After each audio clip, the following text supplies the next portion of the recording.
Good morning Sohini. আজকে first chapter first class দিয়ে শুরু হচ্ছে social change and development in India বইটা। তো ফার্স্ট চ্যাপ্টার কি আমাদের স্ট্রাকচারাল চেঞ্জ। এইবার স্ট্রাকচারাল চেঞ্জটা কি?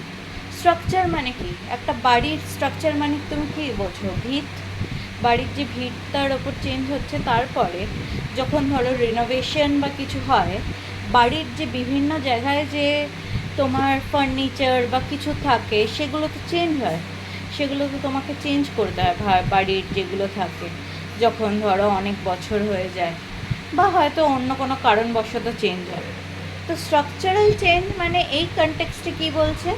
স্ট্রাকচারাল চেঞ্জ মানে এই কনটেক্সটে যেটা বলছে সেটা হলো যে ব্রিটিশ কলোনিয়ালিজম এসে ইন্ডিয়ায় কি চেঞ্জ আনলো।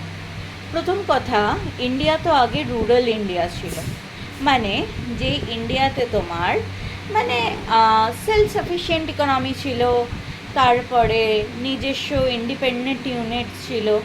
বাট যখন ব্রিটিশ এলো, কলোনিয়ালিজম মানে আমরা একদম সিম্পল টার্মসে কী বুঝি, যে একটা কান্ট্রি আরেকটা কান্ট্রির ওপর নিজের রাজত্ব করতে শুরু করলো। কিন্তু তোমার স্ট্রাকচারাল চেঞ্জ মানে কি হলো? স্ট্রাকচারাল চেঞ্জ মানে হলো যে এইখানে দেখা গেল যে ব্রিটিশরা তো অনেক কিছু করেছে আমাদের এখানে।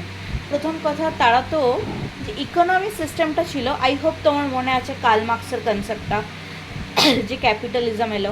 ক্যাপিটালিজম মানে কি? প্রফিট ওরিয়েন্টেড যে জিনিসগুলো হলো, ইন্ডাস্ট্রি শুরু হলো, আর ইন্ডাস্ট্রিতে সবচেয়ে বেশি অধিকার কার থাকে? যে ওনার, আর বাদবাকি লেবাররা নিজেরা যেটা প্রডিউস করছে সেটার ওপরও তাদের আর অধিকার থাকছে না, তাই না? তো এইবার যে কলোনিয়ালিজমে ক্যাপিটালিজমটা ইন্ট্রোডিউস হলো, এই জন্যে বিভিন্ন রকমের সমস্যা ইন্ডিয়াতেও দেখা দিতে শুরু করলো, বিভিন্ন রকমের চেঞ্জ আসতে শুরু করলো।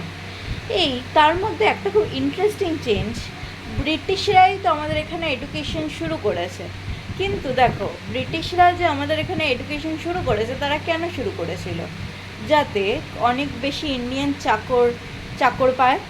কিন্তু উল্টে কি হলো, যে এইখানে যখন এডুকেশন শুরু করলো, অর্ধেক লোকের মধ্যে ন্যাশনালিটির যে কনসিয়াসনেসটা সেইটা বাড়তে লাগলো। এইটা যখন বাড়তে লেগেছে, ন্যাশনালিটির কনসিয়াসনেসটা, এটাই তাদের ওপর ব্যাকফায়ার করলো।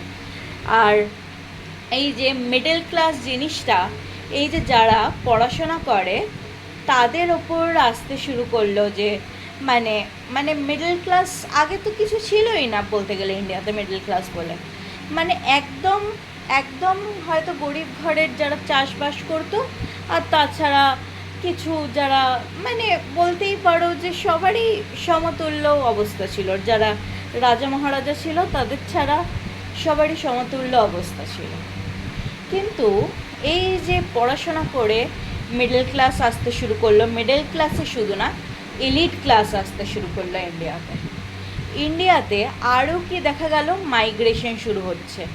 মানে কিছু কিছু জায়গা থেকে লোকজন আরেকটা জায়গায় যাচ্ছে মানে কাজ করতে, তারপরে কিছু লোকজন এখানেও মানে কি বলবো এটা, তোমার যে বিভিন্ন আসামের যে টি প্ল্যান্টেশনসগুলো আছে সেইখানে তো তোমার ফোর্স করে লেবার নিয়ে যাওয়া হতো। ফোর্স করে লেবার কেন নিয়ে যাওয়া হতো? কারণ ওইখানে লোকজন খুবই কম ছিল। এবার চা বাগানে কাজটা কে করবে? এটাও কিন্তু ব্রিটিশদের জন্যেই, যে জোর করে নিয়ে যাওয়া হতো, আর চা ওরা ওখানে নিয়ে গিয়ে মানে এক্সপোর্ট করতে শুরু করলো, বিক্রি করতে শুরু করলো। আগে তো চা ইন্ডিয়া ছাড়া মানে কোথাও জানাই যেত না এরম একটা পাতা আছে যেটার থেকে এত সুন্দর কিছু হয়। আজকে আমরা হয়তো অর্ধেকের বেশি চা ছাড়া কেউ বিকেল সকালের দিন ভাবতে পারি না। এই এই টি প্ল্যান্টেশনেও প্রচুর টর্চার করা হলো। আর বিভিন্ন স্ট্রাকচার, মানে দেখো স্ট্রাকচার চেঞ্জ মানে কি, যখন ওয়েস্টার্নাইজেশন এসছে, মানে যখন ইংরেজরা আসতে শুরু করলো, আরেকটা বড় কি আমরা স্ট্রাকচার চেঞ্জ দেখতে পেলাম, ইংলিশের যে ইন্ট্রোডাকশানটা হলো। আর এইটা মনে রেখো, এই ইংলিশের ইন্ট্রোডাকশান থেকে বিভিন্ন রকমের কোশ্চেন আসে। কারণ কি, ইংলিশের ইন্ট্রোডাকশানটা এতটাই রেভলিউশনারি, আজকে হয়তো জাপান চায়নার লোক অত ভালো ইংলিশ বলতে পারে না, কিন্তু আমাদের এখানে অর্ধেক লোকে হয়তো আমেরিকানদের থেকেও ভালো ইংলিশ বলে। তুমি যদি শুনে থাকো জাপান বা চায়নার লোকের, তারা যখন ইংলিশ বলে ওয়ার্ড মিসিং থাকে, কিন্তু এইখানে ইন্ডিয়াতে ইংলিশের একটা মানে এটাও বলতে পারো অনেক বেশি ধাপ্পা লাগিয়ে দিয়েছে যে ইংলিশ বলতে পারে না, সে ফেলিওর। হয়তো মনে আছে 1 বা 2 বছরের আগের ঘটনা, একজন রিপোর্টার কিছু অ্যাওয়ার্ডে সম্মানিত হচ্ছিল, তখন সে স্টেজে দাঁড়িয়ে বলেছে না, যে ইংরেজি জানে না তাদেরকে চাকরি দেওয়ার কোনো মানে নেই। সেটা নিয়ে ফেসবুক, ইনস্টাগ্রাম বিভিন্ন জায়গায় প্রচুর বিবাদ হচ্ছিল। কিন্তু যে ইংলিশ ইন্ট্রোডাকশান যে হলো, এই ইংলিশ ইন্ট্রোডাকশানে যারা ধরো বাড়ির হাউসওয়াইফ ছিল, তারাও মানে খুব মানে প্লাম অ্যাসাইনমেন্ট নিতে শুরু করলো, মানে ধরো বাড়িতে বসে লেখা, বাড়িতে বসে কাজ করা, এই সব শুরু হলো। এখন নতুন কি দেখা গেছে, রিসেন্ট সবচেয়ে বেশি বড় চেঞ্জ কি দেখা গেছে, এখন তো এরম না যে মহিলারা কাজ করে না, বরাবরই এখন আজকে অনেক বছরই করে আসছে, তারা হয়তো হার্ডেলস ফেস করছে, বাট করে তো আসছে। তোমার মা নিজেও ওয়ার্কিং, তুমি বুঝতেই পারবে। এইবার যেটা দেখা গেল যে মানে দেখা যাচ্ছে আর কি, যে এই যে অনলাইন যে জিনিসটা হয়েছে কোভিডের পরে, অনলাইন এডুকেশন বা অনলাইন ওয়ার্ক ফ্রম হোম, এইটাও একটা স্ট্রাকচার চেঞ্জ করে দিয়েছে। 2020-র আগে কি কেউ অত জানতো যে অনলাইন এডুকেশন হতে পারে? তখনই জানা গেছে যে হ্যাঁ, অনলাইনেও পড়াশোনা করা যায়, অনলাইনেও তোমার বাড়ি বসে কাজ করা যায়, ওয়ার্ক ফ্রম হোম হতে পারে, স্টাডি ফ্রম হোমও হতে পারে। আমি তোমাকে ভিডিও করে পাঠাচ্ছি, এটাই দেখো। এইটা কিছু বছর আগে হলে কি আমরা ভাবতে পারতাম? আরও কিছু বছর পেছনে যাও, যখন জিও ইন্ট্রোডিউস হয়নি। জিওর ইন্ট্রোডিউস হওয়া কেন বলো তো এত ইম্পর্টেন্ট ছিল? কেন এখনও অবধি রিলায়েন্সের ওপর মুকেশ আম্বানির ওপর কেউ যেতে পারেনি? তার একটা বড় কারণ হলো সে জেনে গেছিলো অনেক বছর আগেই যে ইন্টারনেট ফিউচার হতে চলেছে। এইবার সে সেইটার ওপরই খেলে দিল।